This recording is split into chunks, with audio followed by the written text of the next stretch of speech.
Muy buenas noches, amigos televidentes de Acción Positiva, nuevamente con ustedes para seguir tratando de ampliar nuestros criterios y nuestras maneras de pensar y de ver la vida. Estamos seguramente a semanas de que han pasado las muestras, quisiera decir, no de tragedia, sino de solidaridad y amor de los guatemaltecos hacia los guatemaltecos provocadas por los incidentes que el volcán provocó. Qué bueno que valoremos y encontremos en toda la vida y todas las acciones que los guatemaltecos hemos tenido y espero que sigamos teniendo porque obviamente hay que seguir apoyando a las familias que han sufrido en esas zonas. Nos acompaña nuevamente Evelyn y Ricardo Chacón, con quienes ya tuvimos la oportunidad de hablar anteriormente sobre otro tema relevante en torno a la familia. Para conversar sobre algo que sin duda es, al menos para un servidor, una piedra angular del presente futuro de Guatemala, el tema de la educación. Ellos, quiero recordarles, son un matrimonio de 24 años con 3 hijos, Ricardo, Beatriz e Irene, apasionados por la familia y, por supuesto, conectados directamente con el tema educativo, por eso estamos hablando con ellos. Han estado trabajando a favor de las familias por más de 15 años, involucrados actualmente en el movimiento de Papás a Prueba de Todo y en la organización Padres. Creen que la familia es la pieza clave en la transformación de la sociedad. Tienen un programa de radio, Con Todo por Mi Familia, así se llama el programa, en Radio El Camino, la frecuencia 99.7, donde usted les puede escuchar. Bienvenidos, Evelyn y Ricardo.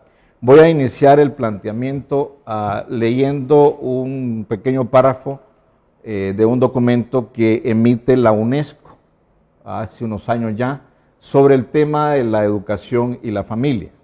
Dice, en los últimos años la participación de las familias, de los padres y madres en la educación ha sido tema de discusión, especialmente por 3 razones. En primer lugar, por la relación encontrada en algunas evaluaciones realizadas en la educación básica entre la articulación familia y escuela y mejores aprendizajes en los niños y niñas. En segundo lugar, por el reconocimiento de las madres y padres como primeros educadores de sus hijos e hijas, demostrándose el impacto positivo que puede tener una educación temprana de calidad en el desarrollo y aprendizaje de los niños y niñas. Y en tercer lugar, porque la familia aparece como un espacio privilegiado para lograr una ampliación de la cobertura de la educación de la primera infancia. ¿Qué reacción genera en ustedes esa entrada introductoria que los sabios en educación de UNESCO hacen con respecto al rol de la familia y la educación? Pues muchas gracias otra vez por tenernos aquí platicando. La verdad es que yo creo que podría uno hablar horas, días de este tema, ¿verdad? Si tengo que comentar algo de ese párrafo, le diría dónde firmo.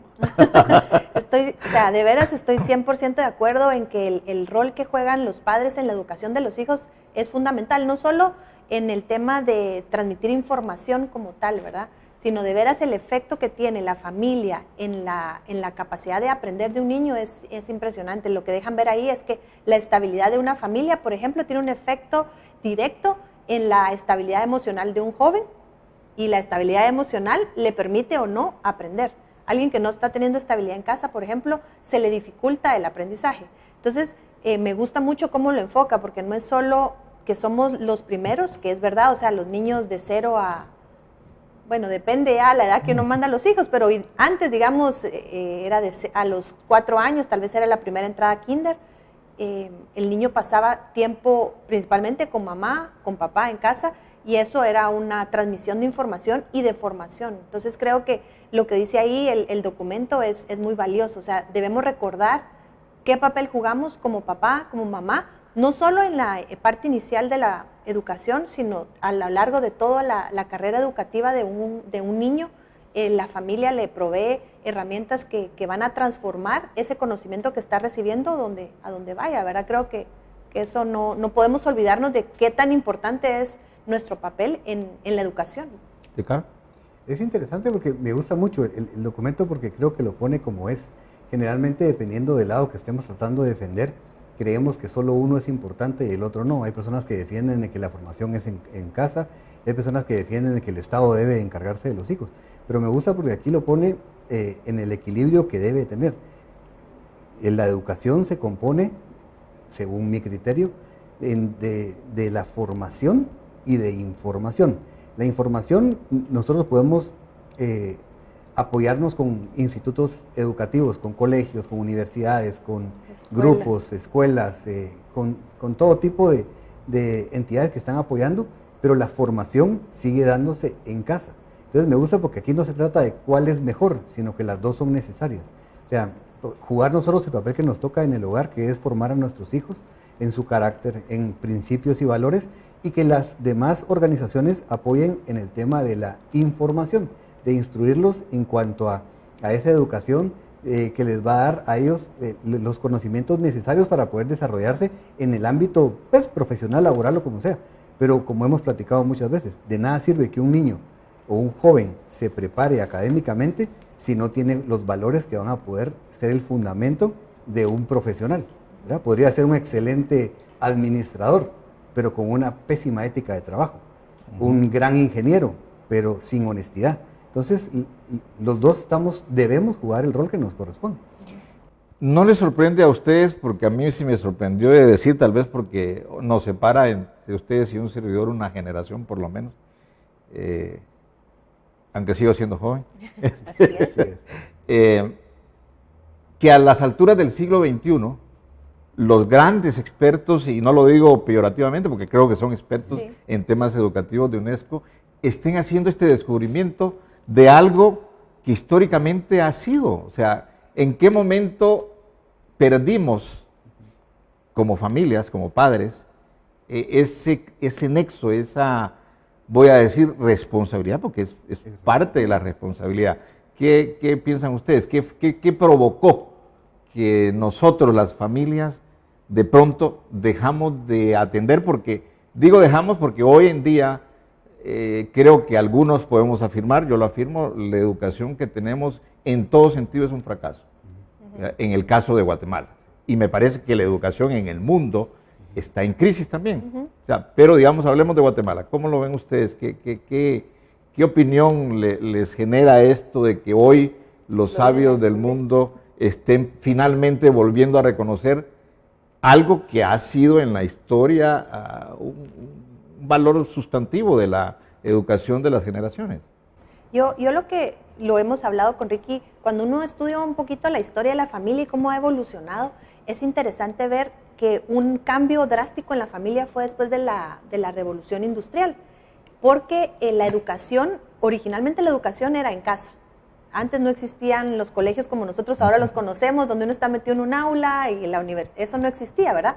De hecho, es durante más o menos la revolución industrial donde comienza el padre de familia a salir a las ciudades, dejando en casa a mamá, a los hijos, y los hijos comienzan a tener que agruparse para recibir, y así va evolucionando. Llega la Segunda Guerra Mundial y la madre también sale de casa. Entonces, hay un cambio en la sociedad que empuja la educación a una esquina. Con Ricky siempre practicamos esto, y es que la humanidad, y cuando uno estudia la historia, nos vamos de una banqueta a la otra. Y yo creo que lo que está sucediendo con un documento como el de UNESCO ahorita es que está descubriendo algo que ya se conocía, ¿verdad? Simplemente nos fuimos alejando, nos fuimos hasta la otra banqueta, y ahora estamos como tratando de regresar otra vez al punto medio, de decir, no, la familia no podemos quitar a la familia del centro porque la familia realmente es, como aprendimos en ciencias sociales hace miles de años, la familia es la unidad básica de la sociedad. Y si quitamos ese pequeño cuadrito, ese ladrillo de ahí, se puede desmoronar, y es creo que lo que hemos experimentado de 1950 a la fecha, ¿verdad? Ese cambio drástico que hubo al quitar a la familia en medio y poner solo el individuo y preocuparnos mucho en el progreso económico y poco en el desarrollo humano como individuo, ¿verdad? Lo más valioso de un ser humano no es lo que tiene, no es lo que hace, sino es su esencia como ser humano, es lo que es. Y al descuidar, desenfocarnos de eso, es muy peligroso. Yo creo que al sacar de la familia eso, se pierde la esencia, ¿verdad? Ahí hay bocados sustantivos que digerir. Ricardo, tú y Evelyn también lo mencionó, planteaban la diferencia entre lo que es la formación y la información en el proceso educativo. Y que entendí de que esta parte formativa, que es la primera base de la construcción del ser humano, del carácter de la persona, radica fundamentalmente en la familia. ¿Cómo nos pudieses ampliar esas ideas? ¿De qué manera esto puede realmente hacerse funcional hoy? Yo sé que es difícil porque a veces cuando uno platica del tema, habrá muchas personas que dicen, sí, pero yo tengo que salir a trabajar. O sea, o usted me va a mantener, ¿verdad? Pero es interesante darnos cuenta que siempre podemos ser nosotros intencionales en mantener esa figura aunque tengamos que salir a trabajar. Porque es eso, antes las mamás se quedaban en casa. Ahora la mayoría de mamás salen a trabajar también y los hijos entonces pasan mucho tiempo solos. Pero que por lo menos nosotros aprovechemos ese tiempo que vamos a tener con ellos de una manera intencional. A nosotros nos gusta mucho hablar que el tiempo que nosotros pasamos con nuestros hijos no debe de ser un tiempo hablando de constancia, sino de consistencia. Porque yo no puedo estar constantemente con mi hijo, pero sí puedo estar consistentemente con él. Son dos cosas totalmente aparte. Correcto. Entonces puedo pasar tal vez menos tiempo de lo que me gustaría pasar con él, pero voy a hacer que ese tiempo cuente. Que si yo estoy en casa, pero no estoy haciendo que ese tiempo cuente, es como que no estuviera. ¿Verdad? Porque hay muchas veces que uno dice, ok, es que yo sí paso horas en casa, pero ¿qué estoy haciendo cuando estoy en la casa? Esos tiempos que nosotros debemos de aprovechar para poder formar a nuestros hijos. ¿Cómo? En lo cotidiano. O sea, no es sentarlos y decirles, mira, hoy te voy a enseñar acerca de la responsabilidad, sino que es que ellos vean que somos responsables y que nosotros los incluimos en esa responsabilidad. Que si vamos a hablar acerca de honestidad, no les vamos a decir, mira, uno no miente, pero ellos se dan cuenta que nosotros mentimos, sino cómo nosotros lo formamos tiene más que ver con el modelo que nosotros somos como padres, y no tanto ni con el tiempo, ni con nada. Es gracioso porque como hablamos de esto de las corrientes, don Juan, y es ese efecto de péndulo que Evelyn hablaba, es gracioso porque es eso, ahora la UNESCO redescubre algo que para nosotros antes era lógico, sí. Pero el problema es que nosotros nos dejamos llevar por corrientes y por modas, probamos y llega un momento en el que decimos, oh, no funcionó, regresemos al modelo original. Y eso es lo que está sucediendo con el tema de la familia. Tenemos que reconocer que sigue siendo importante, fundamental, y que el rol que nosotros jugamos en casa es irreemplazable. O sea, de verdad, es irreemplazable. ¿Algo que agregar a eso, Evelyn? Pensaba cuando oía a Ricky, es básicamente el rol que juega el padre y la madre en el hogar. Obviamente, como hablábamos con Ricky, esto es algo que nos gusta discutir, es no porque el modelo no ha funcionado o ha tenido sus fallas, entonces lo vamos a desechar. Porque es como que un carro le falle algo. Yo no sé, soy hija de mecánico y no sé nada de mecánica, como que le falla el carburador y no sé ni dónde está.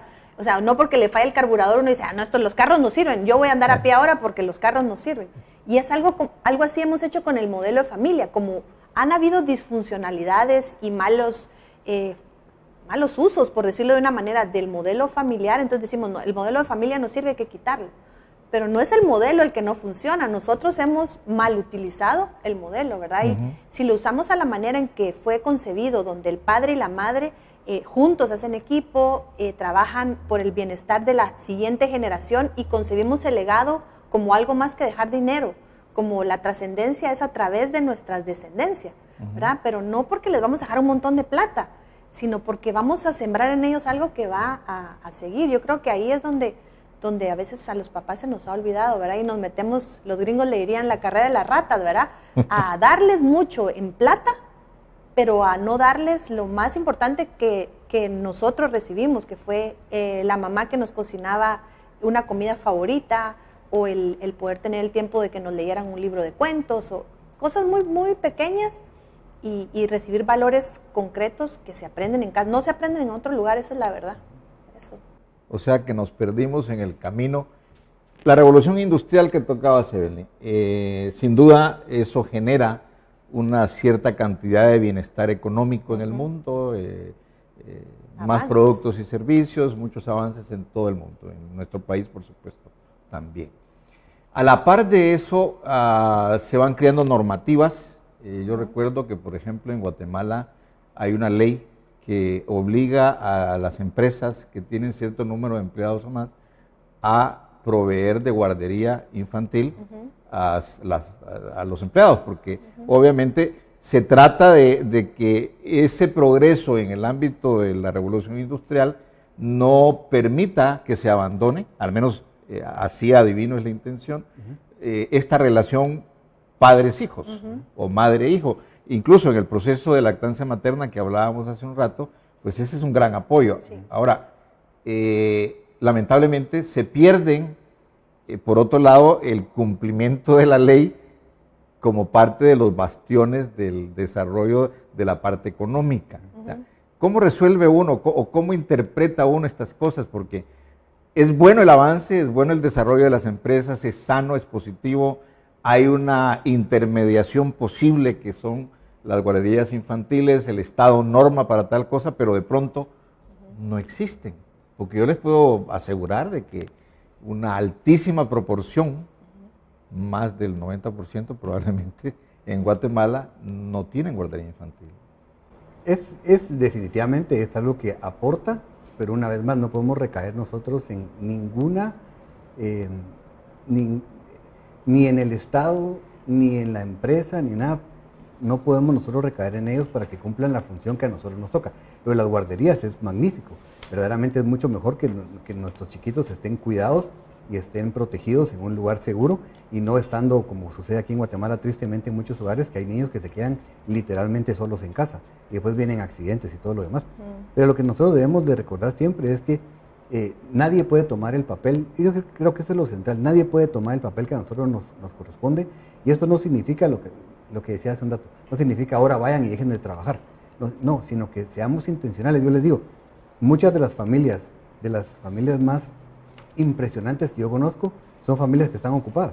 O sea, no porque el hecho de que trabajen menos son mejores papás o mamás, sino que lo que hace la diferencia es que nosotros tomemos conciencia que nuestra presencia importa. Es algo que nos gusta mucho discutir cuando hablamos con papás, y es ese término, y quisiera que todos se lo llevaran hoy, es mi presencia importa. Mi presencia es importante en mi familia. Entonces aprovechemos el tiempo, creo que es eso. No podemos cambiar las cosas, no podemos retroceder el tiempo y decir ahora ya no se necesita que trabaje papá y mamá. Aprendamos a lidiar con eso. O sea, correcto. O sea, no hay, yo creo que no hay condiciones ideales, pero nosotros sí podemos sacarlo mejor si somos intencionales. Yo creo que a un empresario, yo le diría, una mamá que está satisfecha y sabe que su hijo está bien cuidado, va a ser más productiva.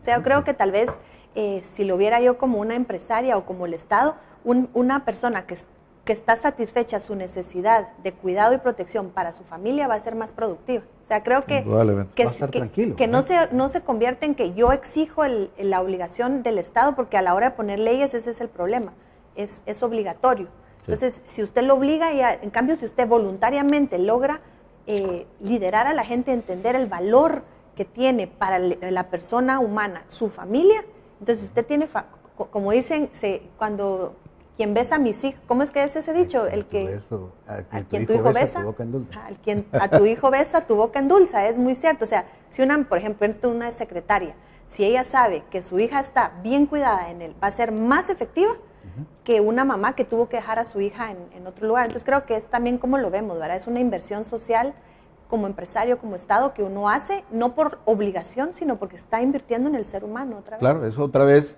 la consideración por encima de todo de la dignidad del ser humano. Exacto. Voy a leer otro párrafo de los que el documento trae, porque creo que también motiva profundizar en algunos conceptos. Dice: entre los cambios cruciales que caracterizan a la familia en Latinoamérica, y Guatemala no es la excepción, se pueden destacar, según la CEPAL, los cambios demográficos.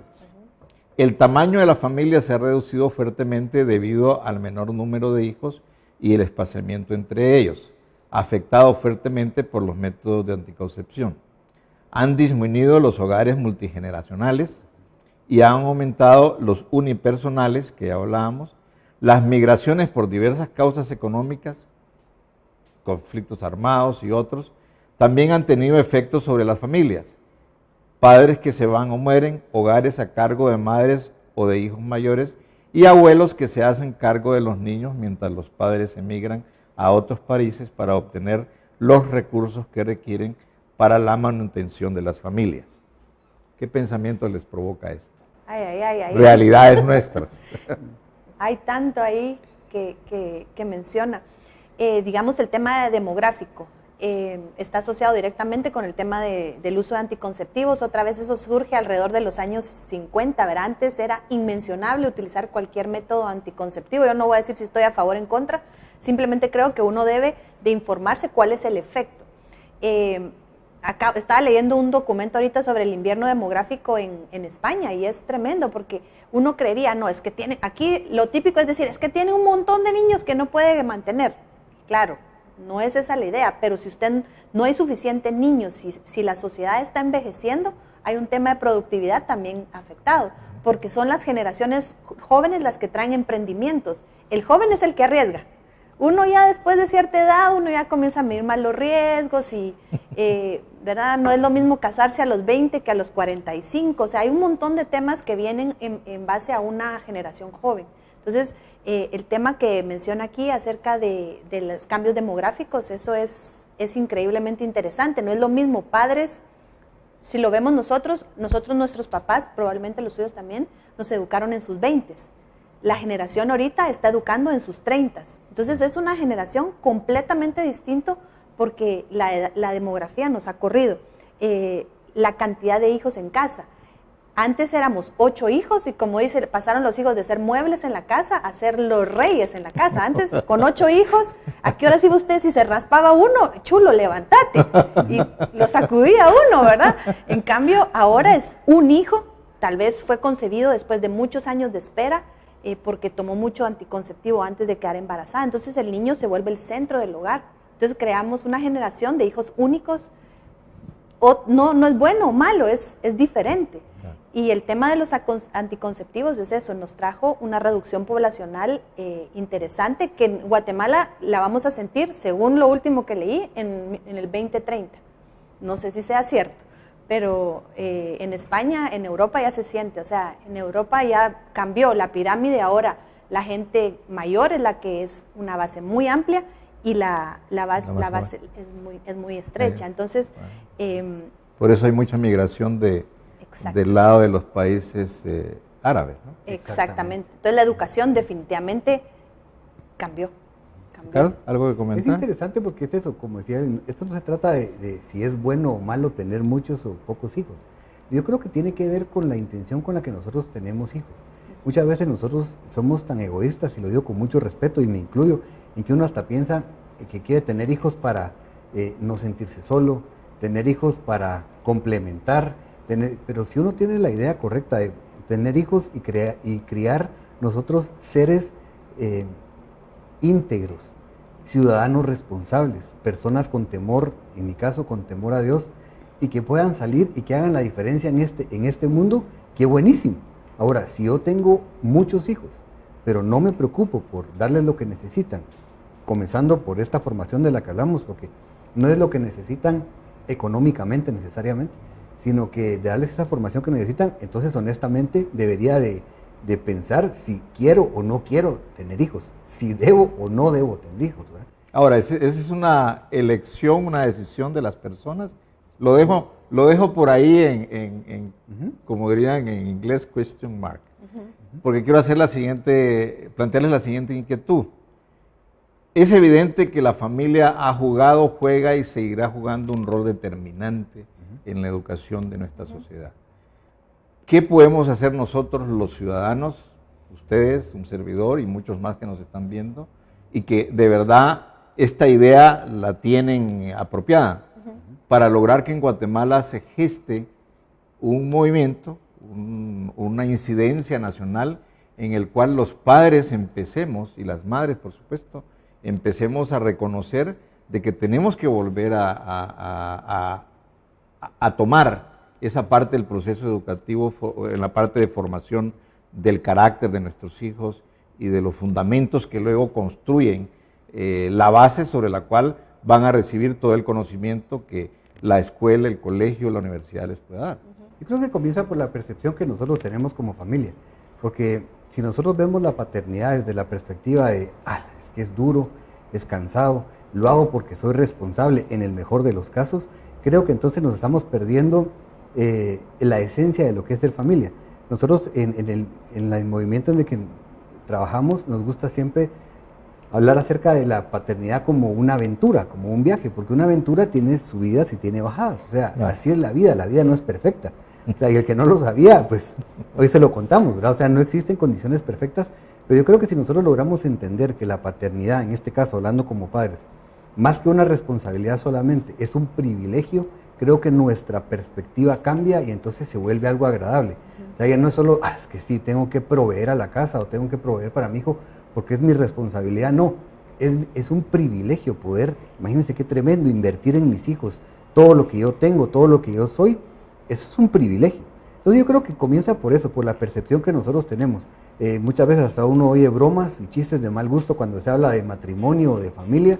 A mí me molesta mucho porque hablar negativo de algo tan bueno es doloroso. Entonces creo que si nosotros comenzamos a entender este privilegio, si nosotros entendemos que como papás nosotros se nos ha encomendado algo tan hermoso, de verdad, las cosas van a comenzar a cambiar. Y definitivamente la responsabilidad es un factor clave y en Guatemala es necesario. Hay muchísimos hombres que son padres biológicos, pero que en realidad no están jugando el papel para el que se anotaron y se apuntaron, porque nadie los obligó, ¿verdad? Ajá. Se anotaron y después dejan a las esposas, y en realidad es tristísimo ver que en Guatemala nosotros tenemos un porcentaje de hogares monoparentales, principalmente liderados por una madre, tan alto. O sea, según las estadísticas, oscila entre el 60 y el 70%. Es correcto. Entonces, definitivamente, y lo hablo como hombre, o sea, como hombres tenemos que ser responsables, hacernos responsables de nuestra familia y jugar el papel que nos toca, con una buena mentalidad. Evelyn, un mensaje de 1 minuto que usted le quiera dar al auditorio. Acciones concretas, les diría, involúcrese con el centro educativo de sus hijos, conozca qué están estudiando ellos, conozca a sus hijos, como tenemos un amigo que nos habla mucho, dice, sean estudiosos de la cultura de sus hijos, que están viendo, que están oyendo, y luego también involucrémonos en organizaciones que promueven esto, o sea, seamos parte del cambio, no solo seamos criticones y es que el hijo del vecino, cómo es de no sé qué, y la escuela no sé qué, o sea, activamente involucrémonos. Hay muchas organizaciones, nosotros estamos trabajando en esta organización que se llama Padres, con Z al final, que es Padres y Madres en Acción, de la A a la Z, y es eso, o sea, es conocer cuáles son las leyes que está promoviendo el Estado, conocer qué es lo que se está moviendo a nivel cultural, qué derechos tenemos como padres y qué obligaciones tenemos como padres, ¿verdad? Yo creo que es intencionalidad la que necesitamos. Excelente, muchas gracias a los dos, sí, muchas gracias a la teleaudiencia, y si hay una acción positiva que hacer